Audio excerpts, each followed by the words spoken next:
Bon, si vous êtes là, c'est que vous êtes sûrement en train de galérer à chercher un logement, refuge, soit autour du mont Fuji, soit un refuge sur le mont Fuji. Et là, on va parler des refuges, ne vous en faites pas.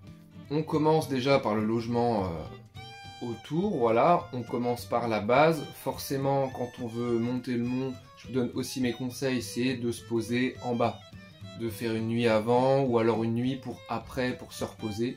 Donc la ville que je conseille, c'est Fuji Yoshida. Ça, c'est la classique. Je l'avais dit dans la première partie de cette série de vidéos là, mais en vrai, c'est le plus simple. T'es à 2 heures, 2h30 de Shinjuku en transport en commun, en train ou alors train, bus. Si tu loues une voiture, t'es à moins de 2 heures. C'est vraiment le truc le plus tranquille. En plus, le mont, tu l'as en visu, il est juste à côté, c'est pas loin. Pour commencer l'ascension après, c'est super simple, t'es juste à côté. Là, je vais vous donner quelques petits exemples de prix. Mais le but, c'est vraiment, sur cette vidéo, de vous donner beaucoup de clés, beaucoup d'éléments en vraiment peu de temps pour vous laisser plus de temps pour les recherches après. Mais je vais pas tout vous détailler à 1 milliard de pourcents. Là, par exemple, nous, on est 6 à ce moment-là. Donc pour 6, on a décidé de prendre un ryokan, donc un logement traditionnel. Si vous voulez un logement traditionnel, je vous conseille de passer par Booking. C'est le truc le plus facile, voilà.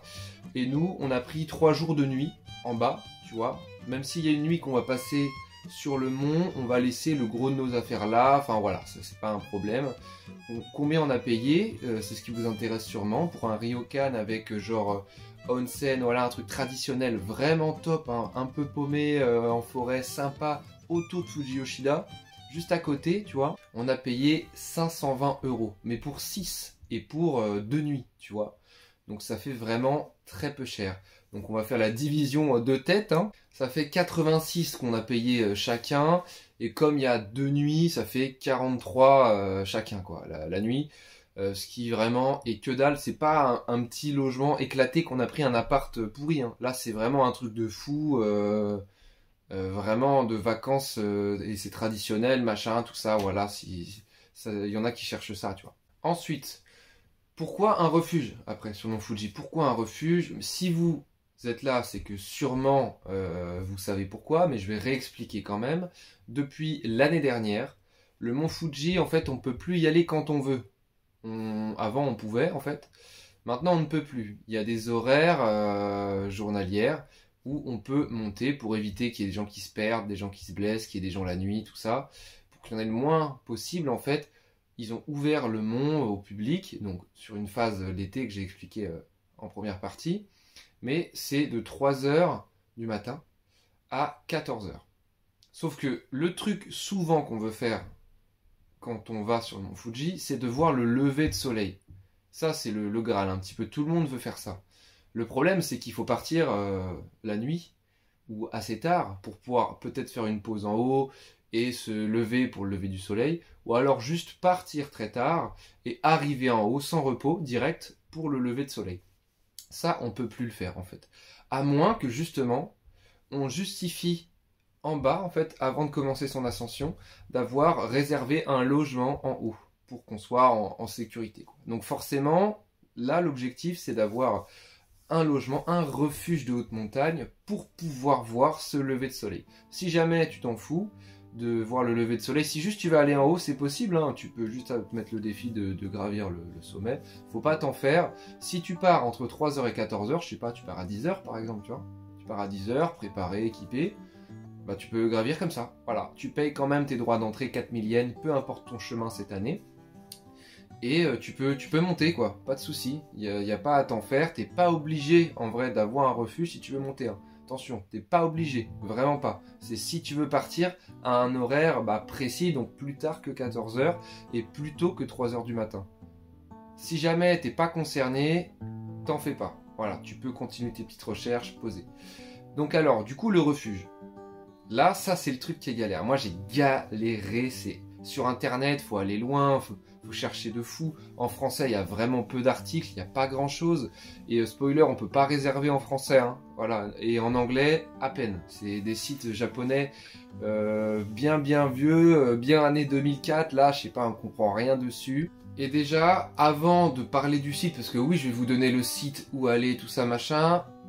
faut être d'accord déjà avec soi-même sur quelle route on veut emprunter. Je rappelle qu'il y en a 4, voilà, je vous renvoie vers la première vidéo, mais 4 routes, donc les refuges ne sont pas les mêmes en fonction du chemin emprunté. Par exemple, la classique, c'est le sentier Yoshida, voilà, sauf que si jamais tu empruntes le sentier Yoshida, tu ne vas pas pouvoir utiliser le refuge Walajikan qui est sur la route Gotemba, qui sont pas du tout au même endroit. Si tu commences par là et que ton refuge est sur l'autre route, c'est pas bon. Donc faut pas juste chercher refuge Mont Fuji et voilà. Non, non. Ils sont pas du tout aux mêmes endroits en fait. Faut pas se faire avoir parce qu'il y en a plein, je pense, qui pourraient se dire bah, je cherche un refuge et j'y vais quoi. Bah non. Parce que forcément, si toi tu veux prendre le sentier Yoshida, la route la plus empruntée, la plus facile avec le plus d'infrastructures et donc le plus de refuges, le truc où vraiment voilà, tu as besoin d'une préparation plus courte, plus légère, tu veux juste aller en haut en fait, et bah, si tu veux passer par là, prendre le refuge Walajikan sur le sentier le plus compliqué, le plus long, bah en fait ça te fait chier, tu veux pas. Déjà, ça te fera chier parce que ça va te faire changer de voie en fait. Et puis même, si jamais tu te trompes, tu pars du Yoshida, en fait tu te fais recaler à l'entrée parce que c'est pas le bon refuge. Oh là là, c'est pas bon. Déjà aussi pour payer les refuges, de ce que j'ai vu, on ne peut payer qu'en espèces. En fait, toutes les infrastructures sur le mont sont payables uniquement en espèces. Les toilettes, qui sont plutôt chères d'ailleurs, ou même les distributeurs, voilà, tu payes en pièces quoi. Donc pas de carte bleue. Les réservations du coup pour les refuges se font sur internet ou alors par téléphone, et c'est souvent le cas par téléphone. Certains quand même sont de plus en plus même sur internet, c'est galère de trouver, mais on peut trouver, hein, j'ai trouvé donc vous pouvez le faire aussi, mais on paye là-bas en fait, de ce que j'ai capté. T'es pas débité ici et tu payes là-bas. Enfin, il y a marqué en tout cas sur tout ce que j'ai vu, le paiement de tous les refuges se fait uniquement en espèces sur le mont. Donc à voir si quand vous voyez cette vidéo, si c'est 2026, peut-être que ça a changé, on ne sait pas. En tout cas, en 2025, là, aujourd'hui, en juin, c'est ça. Voilà. Parce qu'il faut faire attention, comme le mont Fuji, tous les ans, ça change un petit peu. Il y a 2 ans, c'était gratos, pas de limite. L'année dernière, 2000 yens que sur Yoshida et 4000 limités sur Yoshida. Cette année, 4000 partout. Voilà, tout change, donc voilà, en fonction du moment où vous regardez cette vidéo, ça peut changer. Donc vérifiez bien les nouvelles réglementations qui sont passées l'année où vous voulez monter le mont Fuji. Une fois que vous avez identifié votre sentier, c'est sûrement, je vais prendre pour la majorité d'entre vous, le sentier Yoshida.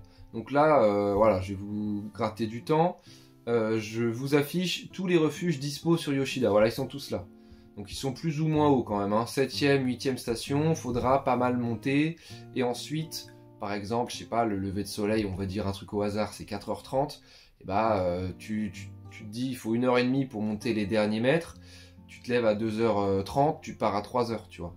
Et voilà, tu essaies d'arriver au sommet et t'attends le lever de soleil. Donc c'est ça l'objectif du truc. Il y a les repas qui sont compris avec. Et du coup, pour réserver son refuge, comment on fait? Là pareil, tu vas gagner du temps. J'ai un site, c'est yamatan.net. Je vais mettre en description, t'inquiète. Et là carrément, je prends mon ordi et je vais faire avec vous. Parce que malheureusement, le site n'est pas dispo en français. Et même pire encore, il est dispo, il est en full japonais. Il y a quand même un endroit où on peut mettre en langage anglais, tu vois, English. Sauf qu'il y a vraiment un truc sur 2, même sur 3, voire plus, selon les pages qui sont vraiment traduites en anglais. Donc on comprend absolument rien. Donc je vous conseille d'avoir votre téléphone à côté, Google Trad, Google Lens, tout ça. Et tu scannes un petit peu la page et ça traduit. Parce que sinon c'est impossible. Même genre moi qui ai un petit niveau, c'est full kanji partout. Enfin on comprend rien, le site est mal fait. En vrai c'est pas très épuré, ça fait vieux site. Enfin, vous voyez un peu, pour ceux qui regardent les sites japonais, on dirait que c'est des vieux sites de 2005, 2006 qui n'ont jamais évolué, quoi. Voilà, on dirait un vieil internet. C'est pas dingue. Donc ça peut vraiment vous perdre, ou on dirait qu'on est sur un faux site, sur un scam ou un site un peu frauduleux, quoi. Alors que non, c'est un vrai truc. C'est vraiment le site d'ailleurs pour réserver. Mais voilà. Voilà, je suis sur le site de Yamatan avec vous. Donc on commence par aller sur Language en haut et on va mettre English. Ok? Pas de souci. Au milieu, on voit qu'il y a carrément un truc de recherche. au début, keyword, cherche montagne hut. Donc là, c'est carrément le nom du truc qu'on veut. Donc on va faire exactement comme moi j'ai fait pour mon cas. Moi, j'étais un peu embêté parce que je voulais pas prendre le sentier Yoshida, avec les sentiers quand même plus souvent marqués sur internet, plus facilement trouvables. Moi, je voulais prendre une route où justement, c'est là où il y a le moins de sentiers, le moins de passages, le moins d'infrastructures, le moins de documentés. Enfin, voilà, le sentier Gantemba, c'est galère. Donc, je me rajoutais de la difficulté. Donc là, on va faire au plus dur. Comme ça, pour vous, ce sera plus simple. Si vous voulez prendre ce sentier-là, qui est le plus bas, il commence à 1440 mètres, alors que Yoshida, il est à plus de 2000 et quelques, largement plus même. Donc c'est voilà, je double quasiment ma durée d'ascension, enfin voilà. Mais je voulais le monter du plus bas possible, qui est le moins de monde possible, pour faire pour lutter contre le surtourisme, quoi, on va dire. Je vais là où il y a personne, quoi, tu vois. Et puis c'est plus naturel, il y a voilà, la vue est tout aussi belle, quoi. Donc ça ne change rien. Donc on va prendre un nom que j'avais vu sur un forum. En fait, j'ai vu, tu fais tes recherches. Là, comme je vous le dis, c'est vraiment des clés que je vous donne. Mais il y aura quand même de la recherche à faire de votre côté. Moi, j'ai essayé de voir vite fait où est-ce qu'on pouvait dormir sur le sentier Gotemba. J'ai vu qu'il y a quelqu'un qui parlait de Walajikan. Donc, je vais taper Walaji, tu vois, voilà.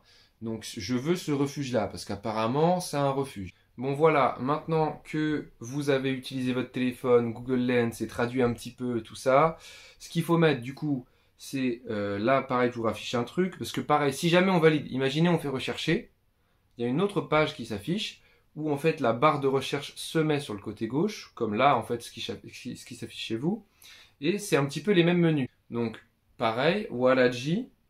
Ensuite, dessous, normalement, de ce que j'ai vu, faut mettre Mont Fuji et ses alentours. Mais pareil, on peut réserver du coup d'autres refuges de d'autres endroits. Ça, c'est plutôt bon à savoir, même si le site a l'air quand même pas mal difficile à prendre en main, surtout si on parle pas japonais en fait. C'est plus ça la difficulté principale. Ensuite, dessous, c'est un petit peu la même chose, mais il faut qu'on mette du coup le sentier recherché. Donc, pareil, grâce à Google Lens, on voit toutes les propositions du menu déroulant et on voit Gotemba Trail. Voilà, on voit le sentier Gotemba. Exactement celui que j'ai envie d'avoir, ça tombe bien. Et ensuite, pareil, il y a la petite loupe dessous, pas besoin de traducteur cette fois-ci, on recherche. Donc là, je recherche en direct. Voilà, donc là, faut vraiment faire attention à ce qu'on tape dans la barre de recherche parce que souvent, il n'y a aucun résultat qui tombe parce qu'en fait, on a mal mis le sentier, mal mis la chaîne de montagne, mal mis de nom. Donc au pire, ne mettez pas de mots-clés si vous ne savez pas du tout de base quel refuge prendre. Vous savez juste le sentier, mais vous n'avez pas du tout entendu parler de refuge précis. Moi, j'ai entendu parler de Walajikan, donc voilà, je le mets dans les mots-clés. Parce que voilà, au moins, ça me fait une double sécu. Je sais que c'est le refuge, enfin un des refuges de cette route. Je mets Mont Fuji et alentour du coup le sentier Gotemba et voilà, donc forcément ça me soutient l'idée que Walajikan est bien sur le sentier Gotemba. Mais là du coup pour l'exemple j'ai un autre sentier, donc je clique dessus, pareil, voilà, je suis dessus. Language, on va mettre anglais. Et là, c'est chiant parce que pareil, là, je traduis la page. Et il n'y a pas grand-chose qui se traduit. Quelques trucs se traduisent, hein, mais pas tout. Et là, sur cette page, premier problème. Ah, voilà, il n'y a pas trop de titres. On voit quand même les tarifs, seul et à deux. Et on voit un numéro de téléphone. Il n'y a pas de site internet. Là, de ce que je vois, il n'y a pas tout ça, quoi. Donc c'est un peu galère. Donc c'est le genre de logement où il faut appeler. Et justement, il y en a beaucoup où il faut appeler.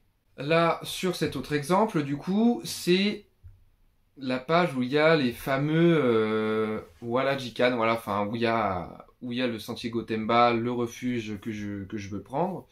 Donc on voit voilà 3 choix qui s'offrent à moi. Quand je vais sur l'un des sites, hop, cette fois-ci, il y a Proceed réservation. On peut réserver. Ça nous emmène sur une page pour réserver avec un calendrier un peu chelou.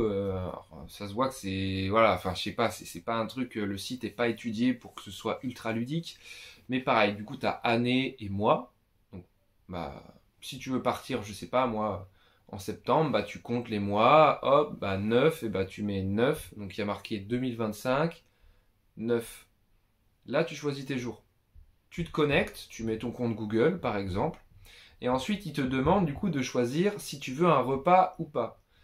Pareil, là tu peux mettre en anglais et t'en fais pas, tu vas réussir à comprendre.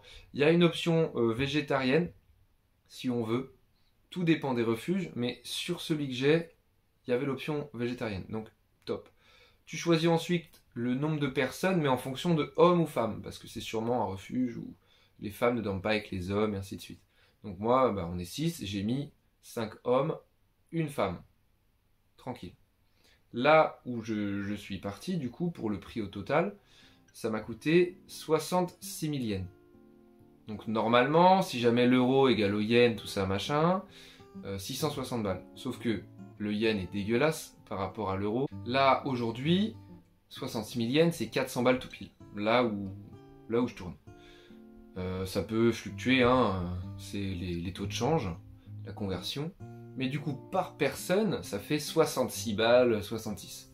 Ça fait pas grand chose au final, alors que tu es sur un refuge en hauteur. Enfin, il y en a plein qui se disent « Ah mais non, mais ça a coûté une blinde de dormir sur le mont Fuji, l'horreur, 300 balles la nuit. » Bah non, en vrai, non. Après, je dis pas que c'est un confort de fou, ça reste un refuge, hein, c'est pas un hôtel grand luxe, hein. C'est comme une auberge de jeunesse, voilà, il y a plusieurs types quand même de logements, plus ou moins bien, il y en a où c'est carrément des petites cabanes individuelles et tout, machin. Mais bon, le but, c'est pas d'avoir du confort non plus, quoi, on s'en branle, voilà. Et c'est pas non plus, rassurez-vous, l'Everest, c'est pas un truc où tu peux mourir facilement, où il faut vraiment faire attention à sa condition. Il faut pas sous-estimer en fait la montée, pas du tout. Mais il faut pas non plus s'en faire, bah, comme on dit, une montagne, quoi, et se dire que c'est impossible, que tu vas jamais y arriver. Tu peux y arriver. Y en a qui se préparent pas du tout et qui y arrivent. Bien sûr, vaut mieux se préparer et avoir un équipement quand même adapté. D'ailleurs, on en parle du coup dans la prochaine vidéo.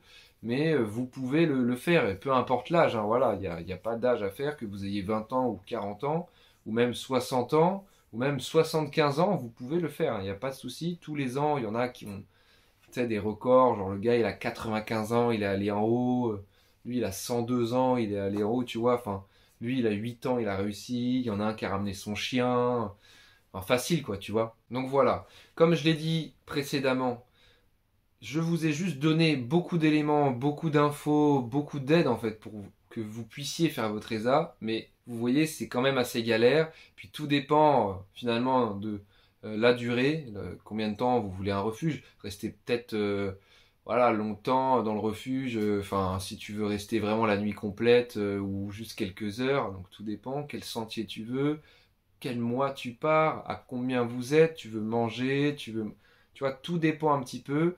Vous allez sur le site, vous cherchez, mais je vous cache pas que ça va être un peu galère, qu'il va falloir un peu plus de temps. Peut-être qu'il y a d'autres techniques, donc pareil, je vous conseille de continuer de rester l'esprit ouvert et de regarder autre chose que ma vidéo par exemple.